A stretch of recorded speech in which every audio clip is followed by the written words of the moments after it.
L'historioscope. Revenir sur un événement, une figure du passé, un objet d'histoire ou une controverse historiographique en 10 minutes. Un podcast proposé par Luc Dérault et Alexis Seffer.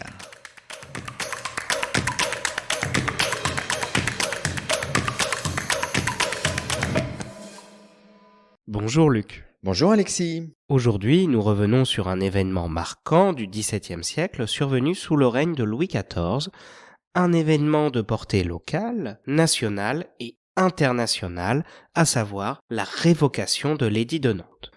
Pour le dire en quelques mots, Luc, de quoi s'agit-il ? La révocation renvoie à un édit signé à Fontainebleau par le roi Soleil en octobre 1685, probablement le 17 de ce mois.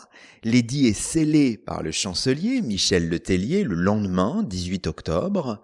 Par ce texte, Louis XIV révoque l'édit donné par son grand-père Henri IV à Nantes en avril 1598. Concrètement, qu'est-ce que cela signifie ? Cela veut dire plusieurs choses, détaillées dans les 12 articles qui constituent le corps de ce texte assez bref. L'exercice public du calvinisme ou de la religion prétendue réformée, comme on disait à l'époque, est interdit, de même que les écoles confessionnelles. Les sujets de Louis XIV seront désormais baptisés par les curés des paroisses. Par ailleurs, les réformés, à l'exception des pasteurs, ont l'interdiction de quitter le royaume. Néanmoins, une clause de l'édit de Fontainebleau semble aller dans une autre direction. En apparence, en tout cas, Alexis, l'article 12 dispose que ceux de la religion prétendue réformée pourront, en attendant qu'il plaise à Dieu de les éclairer comme les autres, pratiquer une forme de devotio privata, un culte domestique en quelque sorte. Mais cet article apparaît vite comme une duperie et les conversions forcées se multiplient à l'automne 1685 et au cours de l'hiver qui suit. On parle bien des dragonnades. Exactement. Les autorités s'appuient parfois sur des dragons, soldats qui se déplacent à cheval et qui combattent à pied, ou d'autres militaires qui logent au domicile et aux frais des réformés, jusqu'à ce que ces derniers se convertissent. Les dragonnades sont nées en Poitou en 1681 et prennent un nouveau tour après la révocation. Revenons sur le préambule de l'édit de Fontainebleau, qui représente plus du tiers du texte. Ce préambule paraît paradoxal puisqu'il inscrit la décision de 1685 dans le sillage de l'édit de 1598. Tout à fait. Henri IV, affirme Louis XIV, n'a signé l'édit de Nantes que par souci de maintenir la tranquillité dans son royaume. Son intention était bien, je cite le texte, de faire réunir à l'Église ceux qui s'en étaient si facilement éloignés. Son assassinat en 1610 l'en a empêché et, ajoute le texte de 1685, ce pieux dessein n'a pu être mis à exécution avec la succession de conflits qui traversent le royaume depuis 1635. L'heure de la révocation a sonné, dit encore le roi, puisque, je cite encore, la meilleure et la plus grande partie de nos sujets de la religion prétendue réformée ont embrassé la catholique. C'est évidemment une lecture biaisée de la situation. On imagine que les historiens d'aujourd'hui, loin des perspectives de Louis XIV, voient très différemment le chemin qui conduit de l'édit de Nantes à sa révocation. Évidemment, Alexis, les perspectives téléologiques ont été abandonnées. Les contextes des règnes d'Henri IV et de Louis XIV sont bien différents et il n'y a pas de ligne de continuité entre 1598 et 1685. C'est ce que souligne notamment Élisabeth Labrousse dans son grand livre « Une foi, une loi, un roi », la révocation de l'édit de Nantes, paru chez Labor et Fides en 1985. On peut mentionner aussi les travaux de Philippe Joutard. L'édit de Fontainebleau n'a pourtant pas surgi de nulle part. C'est l'aboutissement d'un long processus.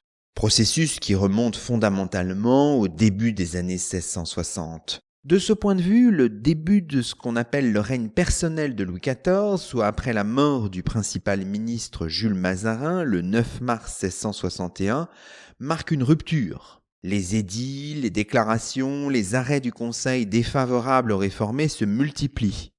Le particularisme huguenot et le fonctionnement des églises réformées sont visés. Les protestants sont exclus de certaines professions ou fonctions. Les conversions au catholicisme sont favorisées. Surtout dans les différentes provinces du royaume, des commissions de l'édit sont mises en place. Des commissions de l'édit. De quoi s'agit-il, Luc ? Je me permets un petit retour en arrière. Depuis les années 1560, il était d'usage de nommer des commissaires, un catholique, un protestant, chargés d'aller sur le terrain pour mettre en œuvre les dispositions des édits de pacification. C'est évidemment le cas durant les années qui suivent la promulgation de l'édit de Nantes. Et qu'en est-il sous le règne de Louis XIV ? Eh bien, une déclaration donnée en 1656 réactive ces commissions, finalement effectives à partir d'avril 1661. Il s'agit cette fois, autour de 2 agents extraordinaires de l'État, en général un intendant et un homme de guerre réformé, de détricoter l'édit de Nantes en quelque sorte. Les protestants sont contraints de justifier à nouveau la légalité de leur lieu de culte, plus de 60 ans après la promulgation de l'édit de 1598. On imagine que les commissaires, catholiques et protestants, ne sont pas d'accord entre eux. Naturellement, la procédure est donc tranchée par voie d'appel au Conseil en présence du roi, ce qui donne lieu à des arrêts en commandement.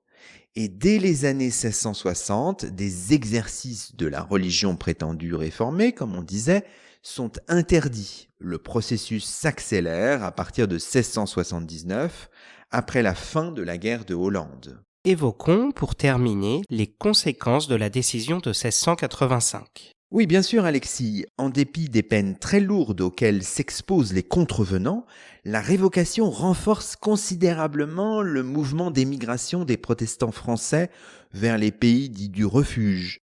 Les îles britanniques et leurs colonies américaines, les Provinces-Unies, le Saint-Empire romain germanique, la Suisse et d'autres territoires. 160 à 180 000 protestants quittent le royaume à partir de 1685 et durant les années suivantes, soit environ 25% de la population réformée française de l'époque, d'après les estimations de Michel Magdelaine. Ces départs sont-ils à l'origine d'une forme de déclin économique ? C'est une forme de mythe tenace propagée par les protestants puis par l'historiographie républicaine au XIXe siècle. En réalité, les profils des exilés sont variés. Les élites socio-économiques ne sont pas les seules concernées.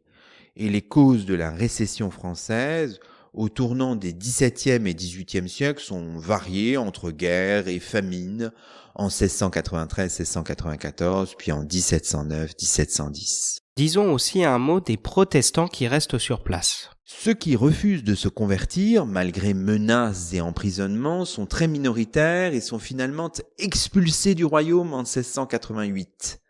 Les autres sont qualifiés de nouveaux convertis. La législation est très sévère contre ceux et celles qui retombent dans l'hérésie, les relapses, et les assemblées au culte clandestin sont traquées par les autorités.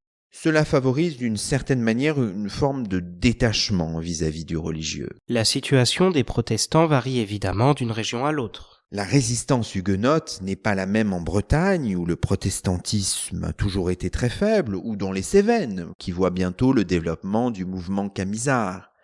Et ajoutons que l'Alsace, progressivement intégrée dans le royaume de France à partir de 1648, n'est concernée ni par l'édit de Nantes, ni par la révocation. Les luthériens de la région sont néanmoins incités très fortement à la conversion. Quoi qu'il en soit, l'image de Louis XIV célébrée par ses turiféraires catholiques se dégrade à l'étranger, mais également en France. La révocation de l'édit de Nantes donne lieu à un grand nombre de publications, textes ou images qui construisent, avec d'autres événements, la légende noire de Louis XIV. Il suffira de donner un seul exemple. En 1691 paraît en Hollande Les héros de la Ligue ou la procession monacale conduite par Louis XIV. Il s'agit de gravures à l'eau forte accompagnées de quatrains qui stigmatisent le roi, ses ministres et les grands dignitaires du clergé catholique. Si Louis XIV est représenté sous la forme d'un soleil, le Tellier, Louvois ou la marquise de Maintenon sont portraiturés de manière grotesque. Merci pour toutes ces explications, Luc, et à bientôt pour un nouvel épisode de l'Historioscope.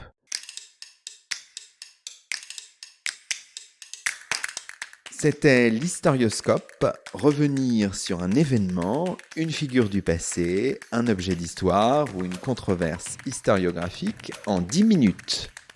Un podcast proposé par Luc Dérault et Alexis Sefer.